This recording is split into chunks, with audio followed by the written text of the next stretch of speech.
नमस्कार मित्रांनो, God is everything या चॅनलमध्ये आपल्या सर्वांचे सहर्ष स्वागत. आज आपण बघणार आहोत नवनाथ चरित्र व कथेचा अध्याय 32, ज्याचं नाव आहे त्रिविक्रम राजाची कथा व मच्छिंद्रनाथाचा परकाया प्रवेश. तर चला मग सुरू करू. मच्छिंद्रनाथ व गोरक्षनाथ चौरंगीनाथाला तपश्चर्येस बसवून गिरनार पर्वतावर परत आले. तेथे त्यांनी दत्तात्रेयाचे दर्शन घेतले. दत्तात्रेयास मच्छिंद्रनाथाला पाहून अत्यानंद झाला. दत्तात्रेयाला तर त्याची भेट केव्हा घेऊ असे झाले होते. मुलाला आई भेटल्यावर जसा आनंद होतो तसाच आनंद दत्तात्रेयास झाला. नंतर दोघांनी प्रेमाने सुखादुःखाच्या गोष्टी केल्या. दत्ताने मच्छिंद्रनाथाला सांगितले की आता तीर्थयात्रेस जाऊ नकोस, येथेच राहा. त्याचप्रमाणे ते दोघे 6 महिने गिरनार पर्वतावर राहिले. त्यानंतर त्यांनी दत्तात्रेयाजवळ तीर्थयात्रेला जाण्याची अनुज्ञा मागितली. ते दत्तात्रेयास म्हणाले की आमचा जन्म जगदोद्धारासाठी झालेला आहे, त्यामुळे आम्हाला एके ठिकाणी राहणे शक्य नाही. त्यावर मग दत्तात्रेयाने त्यांना तीर्थयात्रेला जाण्याची अनुज्ञा दिली. दत्तात्रेयास सोडून जाताना त्यांना फारच वाईट वाटले. एकसारखे त्यांच्या डोळ्यातून प्रेमाश्रू पाझरत होते. गिरनार पर्वतावरून निघून ते काशीला जाण्यासाठी निघाले. फिरत फिरत प्रयागला येऊन पोहोचले. त्यावेळी तेथे त्रिविक्रम नावाचा राजा राज्य करीत होता. तो शत्रूवर अगदी काळाप्रमाणे तुटून पडत असे. तो उदार व ज्ञानी होता. पुत्रसुख सोडले तर इतर सर्व सुख त्याला होते, परंतु पुत्र नसल्याने या सुखात सुद्धा तो दुःखी होता. त्याचा साधू संतांवर फारच विश्वास होता. त्याच्या राज्यात याचक दृष्टीस पडत नसत. सर्व प्रजा देखील समाधानी व आनंदी होती. त्रिविक्रमाची राणी पतिव्रता होती व ती राजाच्या आज्ञेप्रमाणे आचरण करत होती. ती सुद्धा पुत्रसंतती नव्हती म्हणून थोडीशी खिन्नपणे राहत असे. राजा दिवसेंदिवस थकू लागला होता, म्हणून पुत्ररत्न होईल अशी आशा सुद्धा राहिली नव्हती व म्हणूनच ती अतिशय निराश व दुःखी झाली होती. अशा तऱ्हेच्या काळजीत राणी असतानाच राजा परलोकवासी झाला. त्यावेळी राज्यात बराच हाहाकार झाला. राणी रेवती दुःखसागरात बुडून गेली. लोक म्हणू लागले की राजा त्रिविक्रमासारखा राजा होणे शक्य नाही. सारेजण दुःखी होऊन रडत होते. त्याचवेळी मच्छिंद्रनाथ व गोरक्षनाथ प्रयागात आले. तेव्हा तेथील परिस्थिती ऐकून मच्छिंद्रनाथाला कीव आली. त्याने आपल्या मनात विचार केला की हा राजा खरोखरच धन्य होय, कारण सारी प्रजा याच्यासाठी शोक करीत आहे. हा जर जिवंत झाला तर सारे प्रजाजन आनंदात होतील. मच्छिंद्रनाथाने राजाची आयुष्य मर्यादा शोधून पाहिली.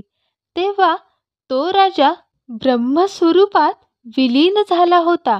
मच्छिंद्रनाथाचा नाईलाज झाला, कारण मूळ बीजच नाहीसे झाले होते. लोकांचा शोक पाहून गोरक्षनाथ पूर्णपणे हतबद्ध झाला होता. मच्छिंद्रनाथ त्या नगरातून निघून जाऊ लागला. त्यावेळी गोरक्षनाथ बळेबळेच त्याच्याबरोबर बाहेर पडला. नगराबाहेर एक शिवमंदिर होते. त्या ठिकाणी ते दोघे जाऊन बसले. जवळच राजाच्या प्रेतावर अंत्यसंस्कार करण्यासाठी लोक जमले होते. त्या लोकांचे दुःख गोरक्षनाथास सहन होईना. त्याने मच्छिंद्रनाथास राजास जिवंत करण्याची अनेक वेळा विनवणी केली, पण मच्छिंद्रनाथाने त्यास गप्प बसवण्याची खूण केली. गोरक्षनाथ म्हणाला, मी आता गप्प बसणार नाही. तुम्ही राजास उठवीत नसाल तर मी त्याला उठवीन. त्यावर मच्छिंद्रनाथ म्हणाला, तुला ते शक्य होणार नाही. हे ऐकून गोरक्षनाथ म्हणाला, राजास परत जिवंत करून या सर्व प्रजेस मी सुखी करणार आहे. जर ही गोष्ट माझ्याकडून घडली नाही तर मी स्वतः अग्निकाष्ठे भक्षण करून या जीवनाचा नाश करीन. मी माझा नाश केला नाही तर कोटी वर्षे मी नरकात खितपत पडेन. मच्छिंद्रनाथ यावर म्हणाला, राजा ब्रह्मस्वरूपात विलीन झाला आहे. गोरक्षनाथाने यावर शोध घेतला व त्याची खूपच निराशा झाली. बोलल्याप्रमाणे गोरक्षनाथाने लाकूड फाटा जमविण्यास सुरुवात केली. हे पाहताच मच्छिंद्रनाथाची खात्री पटली की आता प्राणत्याग निश्चितपणे करणार हा. कारण त्याने पूर्वी वड्याकरिता आपले डोळे काढून दिले होते. त्याने गोरक्षनाथास जवळ बोलाविले आणि सांगितले की तू लोकांच्या भल्यासाठी स्वतःचे प्राण द्यावयास तयार झाला आहेस, म्हणून तुला मी एक युक्ती सांगतो, त्याप्रमाणे कर. राजाचा आत्मा आता ब्रह्मी विलीन झाला आहे, म्हणून मी राजाच्या शरीरात प्रवेश करतो. मी राजाच्या शरीरात 12 वर्षे राहीन. तोपर्यंत माझे शरीर जपून ठेव. 12 वर्षे झाल्यानंतर लोककल्याणासाठी मी माझ्या शरीरात परत प्रवेश करीन. गोरक्षाने हे ऐकून समाधानाने मच्छिंद्रनाथांना परवानगी दिली. मच्छिंद्रनाथांनी ताबडतोब आपल्या देहाचा त्याग केला व राजाच्या शरीरात प्रवेश केला. स्मशानभूमीमध्येच राजा उठून बसला. सर्व प्रजा आनंदित झाली. राजाचा जय जयकार करू लागली. स्मशानभूमीवरील अग्निदेवतेस शांत करण्यासाठी लोकांनी राजाचा सोन्याचा पुतळा तयार करून त्यास अग्नी दिली. सर्व विधिमार्ग यथास्थित पार पाडून सर्वजण अतिशय आनंदाने व समाधानाने घरी गेले. शिवमंदिरात गोरक्षनाथ विचारत पडला होता की आपल्या गुरुचे शरीर 12 वर्षे जपून ठेवण्यासारखी जागा कोठे मिळेल. तेवढ्यात तेथे एक पुजारीण आली. गोरक्षनाथाने तिला सर्व सत्य घटना सांगितली व विचारले की माझ्या गुरुचे हे मृत शरीर 12 वर्षे व्यवस्थित ठेवावयाचे आहे, तरी तशी एखादी जागा मला सांग आणि मी तुला जे खरे खरे बोललो आहे त्याची वाच्यता कोठेही करू नकोस. पुजारीण साशंकतेने म्हणाली, हे सर्व खरे आहे, पण हे मृत शरीर 12 वर्षे कसे काय सुरक्षित राहील. त्यावर गोरक्षनाथ म्हणाला, माझे गुरु अमर आहेत, त्यांच्या शरीरावर काहीच परिणाम होणार नाही.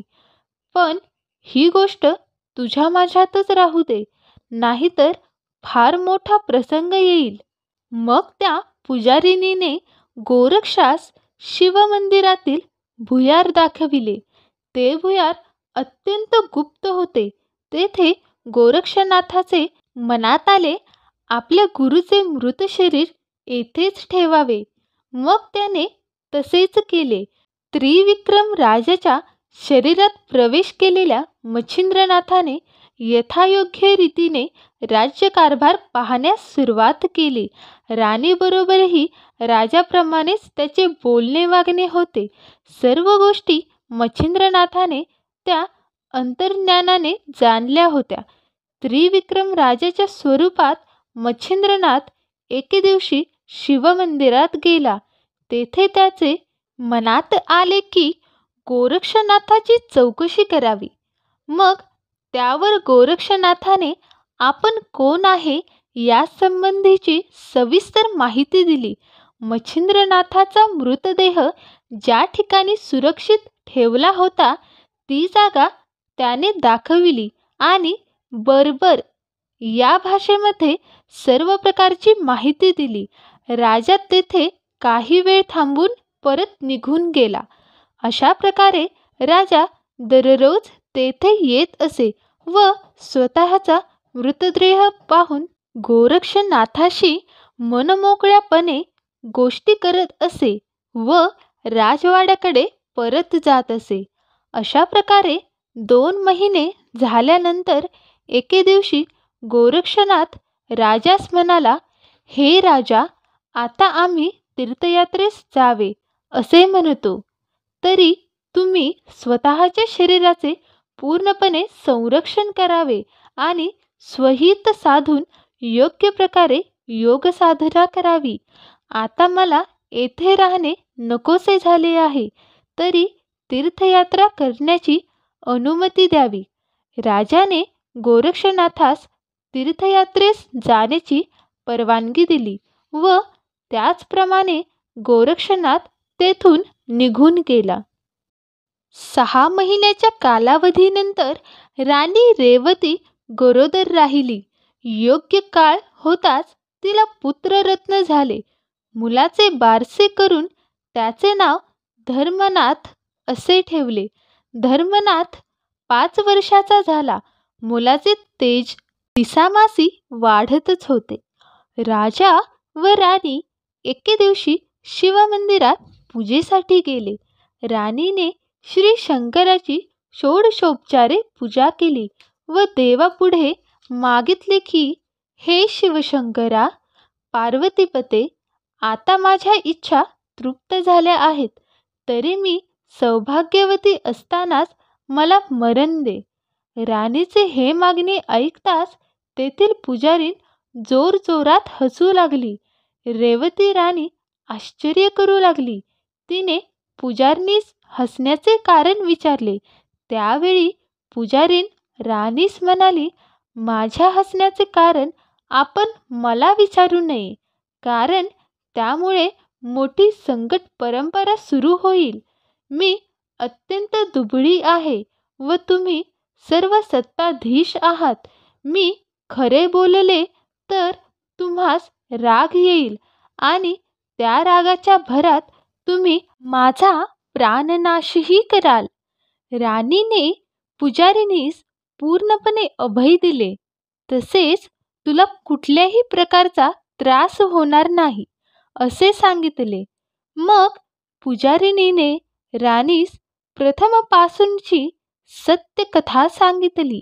ती म्हणाली, राजा त्रिविक्रम मृत्यू पावला असून त्याच्या मृत शरीरात मच्छिंद्रनाथाने प्रवेश केलेला आहे. त्यामुळे तुम्ही विधवा असतानाही सौभाग्यवती म्हणून मरण यावे असे म्हणालात. म्हणून मला हसू आले. मात्र आता एवढे करावे की ह्या गोष्टीची वाच्यता कोठेही करू नये. त्यानंतर राणीच्या सांगण्यानुसार भुयारातील मच्छिंद्रनाथाचे मृत शरीर राणीस दाखविले. ते पाहताच राणी खूप उदास झाली आणि द्विधा मनस्थितीत ती राजवाड्याकडे निघून गेली. ती या गोष्टीचा सतत विचार करू लागली. जे नशिबात होते तेच घडले. या गोष्टी टाळता येणार नव्हत्या, परंतु आता तरी यापुढे बंदोबस्ताने राहावयास हवे. आता हा संसार राजाचा नाही, तो आता मच्छिंद्रनाथाचा आहे. पराकाया प्रवेश तंत्र मच्छिंद्रनाथास पूर्णपणे अवगत आहे. म्हणजे 12 वर्षांनी तो आपल्या देहात परत प्रवेश करील. हे संकट टाळण्यासाठी मच्छिंद्रनाथाचेच मृत शरीर नाहीसे करून टाकावे, म्हणजे बरे होईल.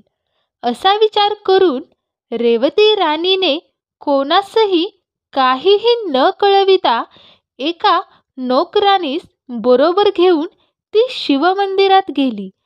त्यावेळी मध्यरात्र झालेली होती. 2 नोकराकरवी भुयार उघडून ते सर्व आत गेले. शस्त्रांच्या वाराने मच्छिंद्रनाथाच्या शरीराचे तुकडे तुकडे केले आणि ते बाहेर फेकून दिले. त्या भुयाराचे दरवाजा पूर्ववत लावून राणी परत आपल्या राजमहालात गेली. या सगळ्या घटना घडल्यानंतर पार्वती माता जागी झाली. श्री शिवास जागे करून राणी रेवतीने केलेला प्रताप पार्वतीने सांगितला. ते ऐकताच श्री शंकरांना आपलाच जीव गेला असे वाटले. त्याने पार्वतीस ते शरीराचे तुकडे यक्षिणीकडून गोळा करून कैलासास पोहोचविण्याबद्दल सांगितले. पार्वतीने लगेच कोटी चामुंडीस बोलविले.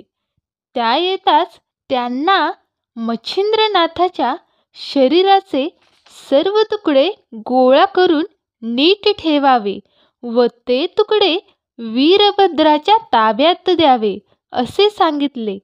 त्याप्रमाणे कोटी चामुंडांनी ते तुकडे गोळा करून वीरभद्राच्या ताब्यात दिले व त्यांनी सर्व सत्य घटना वीरभद्राच्या कानी घालून सांगितले की याच मच्छिंद्रनाथाने आपणास व आम्हा सर्वांस भयंकर त्रास दिला आहे.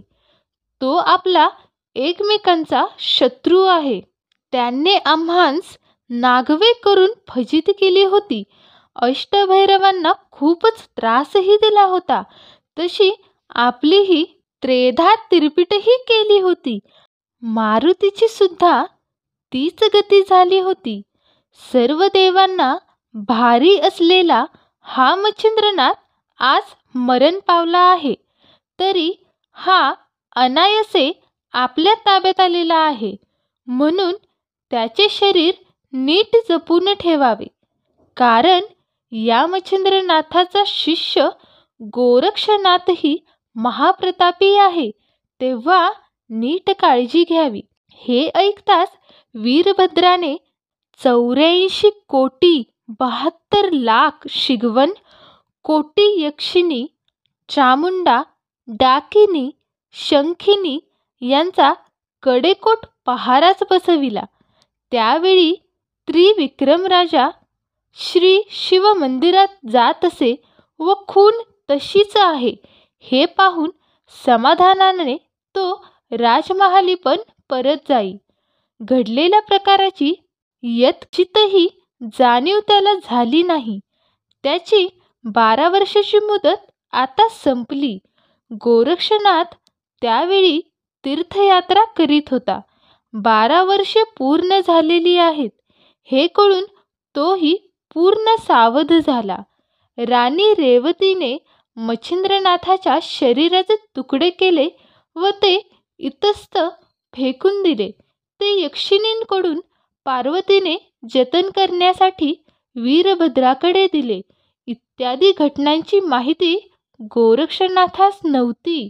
गोरक्षनाथ फिरत फिरत एका अरण्यात आला. ते अरण्य गोदावरीच्या काठी असणाऱ्या भामानगराच्या जवळ होते. त्या ठिकाणी त्यास अनावर भूक लागली. पाणी सुद्धा जवळपास कोठेच त्याला मिळाले नाही. तो भटकत असताना त्याला शेतात काम करीत असलेला एक 10 वर्षाचा शेतकरी मुलगा दिसला. त्याचे नाव होते माणिक. दुपारच्या 12च्या वेळी तो जेवण्यास बसणार तेवढ्यात गोरक्षनाथ तेथे आला व आदेश असा आवाज दिला. माणिकने तो शब्द ऐकला. त्याने गोरक्षनाथास नमस्कार केला. तुम्ही कोण, कोठले, कुठे चालला आहात वगैरे सर्व विचारपूस केली. तेव्हा गोरक्षनाथ म्हणाला, मला गोरक्षनाथ म्हणतात. मी जती आहे. मला तहानेने व भुकेने फार व्याकुळ केले आहे. जर काही त्याची सोय करता आली तर पहा. माणिकने गोरक्षनाथास लगेच जेवणास बसविले. क्षुधा तृषा शांती केली. गोरक्षनाथाने समाधानाने जेवण केले व तो आनंदित झाला. गोरक्षनाथ प्रसन्न झाला व म्हणाला, "अरे, पण तुझे नाव तरी काय, ते मला सांग." त्यावर माणिक म्हणाला, "आता आपले कार्य झालेले आहे. जे इच्छित होता ते प्राप्त झाले आहे. मग आता माझे नाव विचारण्यात काय अर्थ आहे? कारण आपले इप्सित साध्य करून घेण्यासाठी अगोदर सर्व विचारपूस करावयास पाहिजे होती. आता आपण आपला मुक्काम येथून हलवावा." गोरक्षनाथ म्हणाला, "तू म्हणालास ते खरे आहे, पण या भर दुपारी तू मला अचानक भेटलास आणि माझी क्षुधातृषा शांत केलीस, म्हणून मी प्रसन्न झालो आहे. तरी तुझ्या मनात काहीही इच्छा असेल तर ती मला सांग, म्हणजे मी ती पूर्ण करेन." यावर माणिक म्हणाला, "तुम्हीच घरोघरी अन्नासाठी फिरता आणि असे असता माझी दया येऊन तुम्ही मला काय देणार हेच मला समजत नाही." गोरक्षनाथ म्हणाला, "तू जे काही मागशील ते मी तुला आनंदाने देईन, मागून तर पहा." परंतु गोरक्षनाथाचे हे बोलणे माणिकला खरे वाटेना. तो म्हणाला, "आपण भिक्षुक आहात, मला तुम्ही काय देणार? तुम्हाला जर काही पाहिजे असेल तर मला मागा, मी ते तुम्हाला देईन. ते घेऊन आपण निघून जावे." हे बोलणे ऐकून गोरक्षनाथाने ओळखले की शेतकरी लोक जंगलामध्ये राहतात, त्यामुळे ते अडाणी असतात. परंतु याचे काहीतरी हित केले पाहिजे असा विचार मनात योजून गोरक्षनाथ म्हणाला, "बघ हं, मी मागेन ती वस्तू तू देईन म्हणतोयस, परंतु मागे फिरशील." माणिक म्हणाला, "छे छे, शक्यच नाही. तुम्ही काय वाटेल ते मागा, मी लगेच ती वस्तू देईन." गोरक्षनाथ म्हणाला, "ठीक आहे, मी तुझ्याकडून असे मागणे मागतो की जी जी गोष्ट तुला करावीशी वाटेल किंवा ज्याची इच्छा होईल त्या त्या गोष्टींचा तू त्याग करावास, तिरस्कार करावास." गोरक्षनाथाचे हे मागणे माणिकने आनंदाने कबूल केल्यानंतर गोरक्षनाथ मार्गस्थ झाले.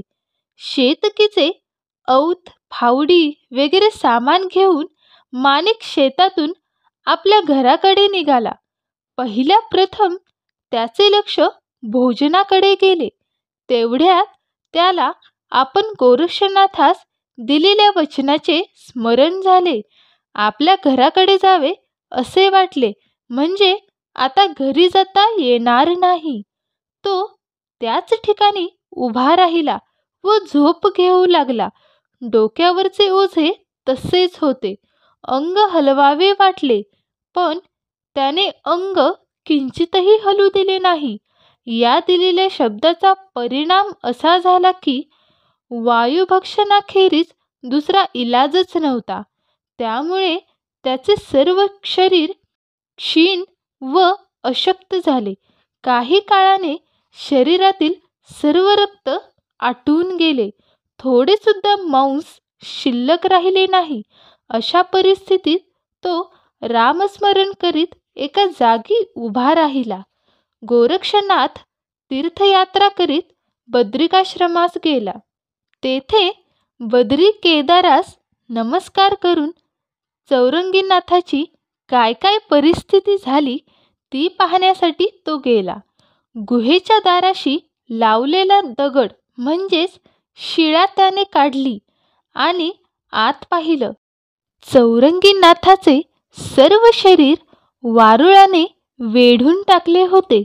तोंडाने रामनाम चालले होते असे दिसले. गोरक्षनाथास त्याची दया आली. त्याने सर्व वारुळ नाहीसे केले. त्याचे शरीरास तपाच्या शक्तीमुळे हातपाय फुटले होते. चौरंगीनाथास सावध करून त्यास स्वतःची ओळख करून दिली. त्यास बाहेर काढले. गोरक्षनाथाची त्यावर कृपेची पाखर पडताच त्याच्या शरीरात नवचैतन्य प्राप्त झाले. चौरंगीनाथ गोरक्षनाथाच्या पाया पडला व म्हणाला, मी आज अनाथाचा सनाथ झालो. गोरक्षनाथाने चौरंगीनाथास विचारले, तुझी खाण्याची व्यवस्था काय होती? तो म्हणाला, याबाबतची माहिती चामुंडा सांगेल. तिला विचारल्यावर ती म्हणाली, आम्ही रोज फळे आणून देत होतो, परंतु चौरंगीनाथाचे ध्यान वरील दगडावर असल्यामुळे तो काहीही खात नव्हता आणि चामुंडेने फळांचे भले मोठे ढीग दाखविले. फळांचा ढीग पाहून गोरक्षनाथ आश्चर्यच पावला आणि त्याने चौरंगीनाथाच्या तपश्चर्येची वाहवा केली. आपला वरदहस्त त्याच्या डोक्यावर ठेवला. त्यास घेऊन तो बद्रीकेदाराच्या मंदिरात गेला.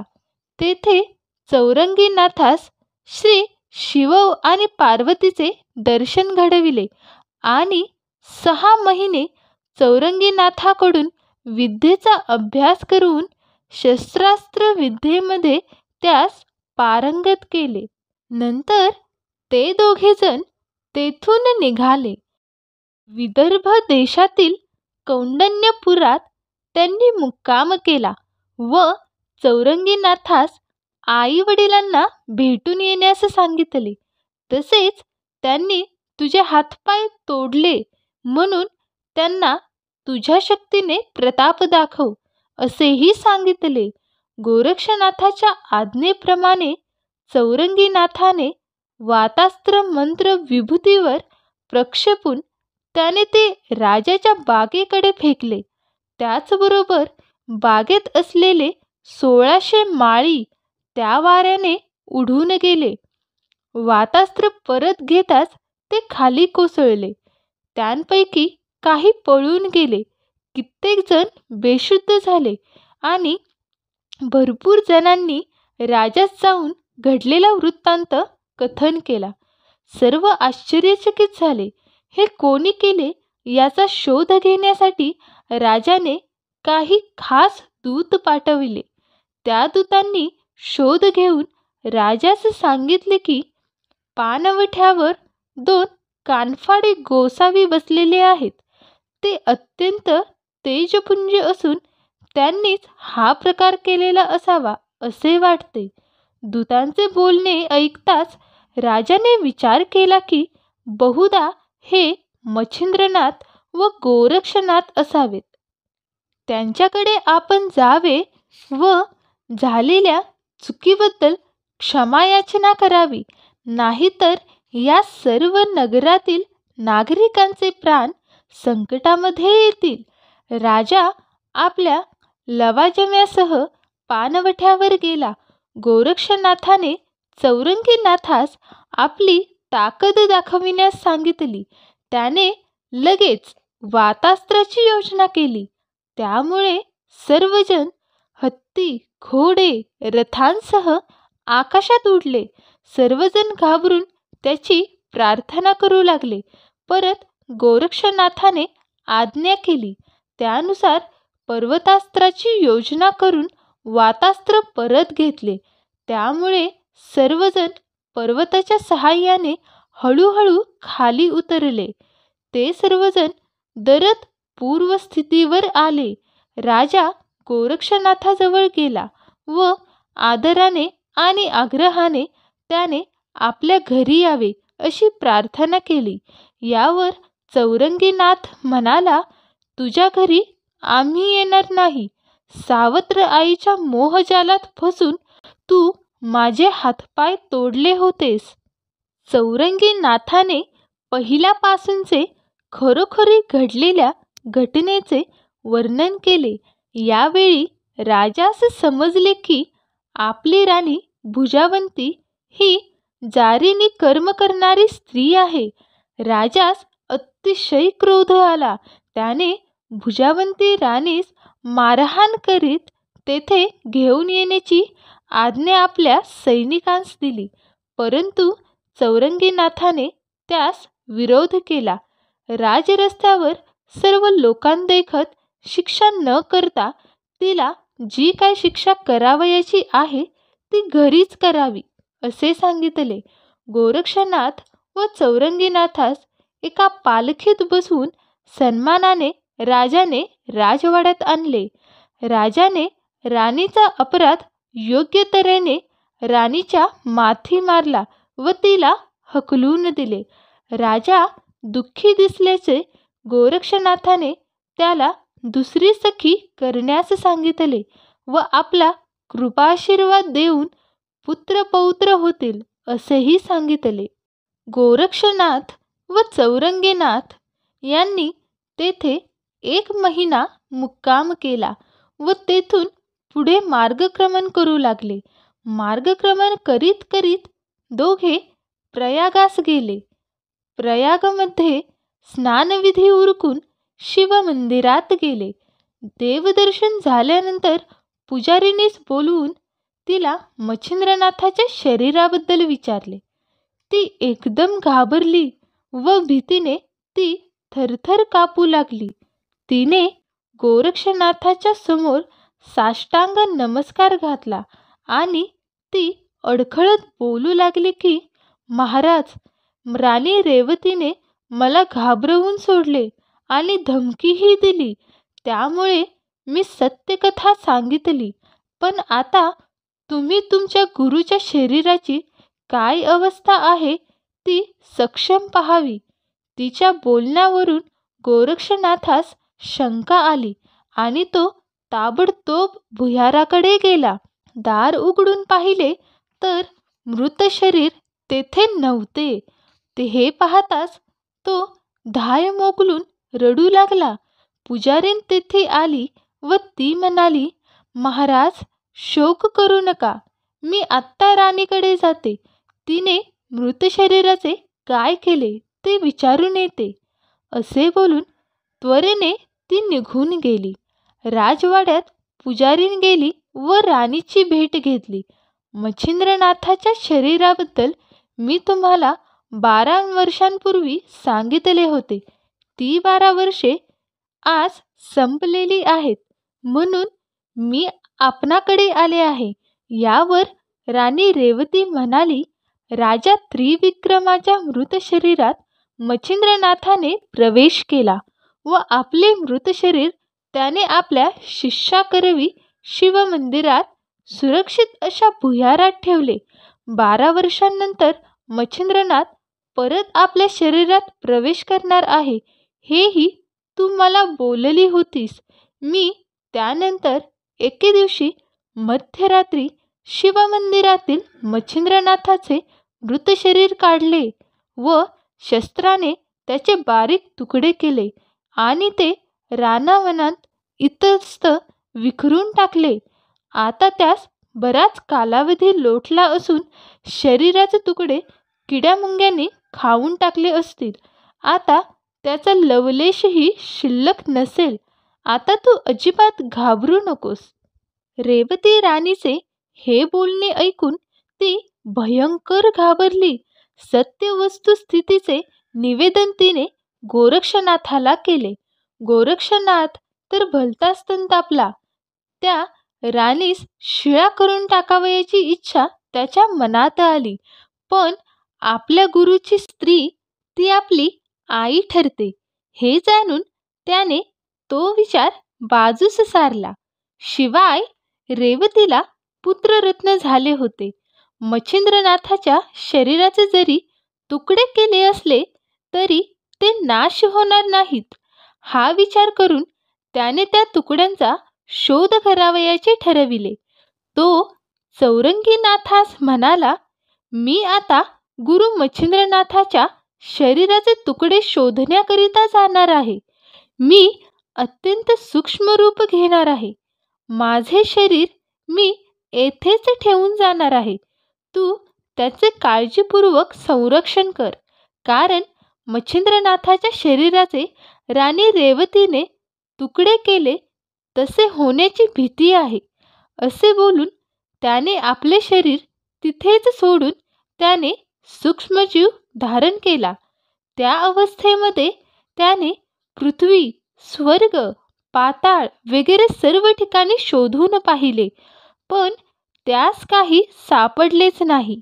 शोध करता करता तो कैलासास गेला.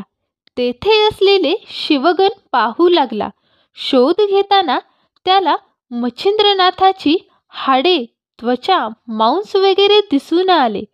तेवढ्यात गोरक्षनाथास शिवगणांस उद्देशून केलेले वीरभद्राचे भाषण ऐकू आले. वीरभद्र म्हणाला, 12 वर्षे आता पूर्ण झाली आहेत.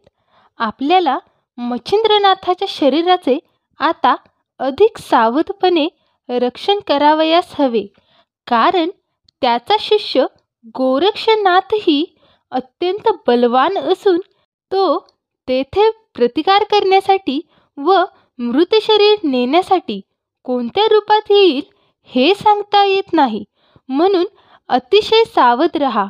हे बोलणे ऐकताच गोरक्षनाथाने मागच्या मागे पाय उचलले व त्याने परत आपल्या शरीरात प्रवेश केला.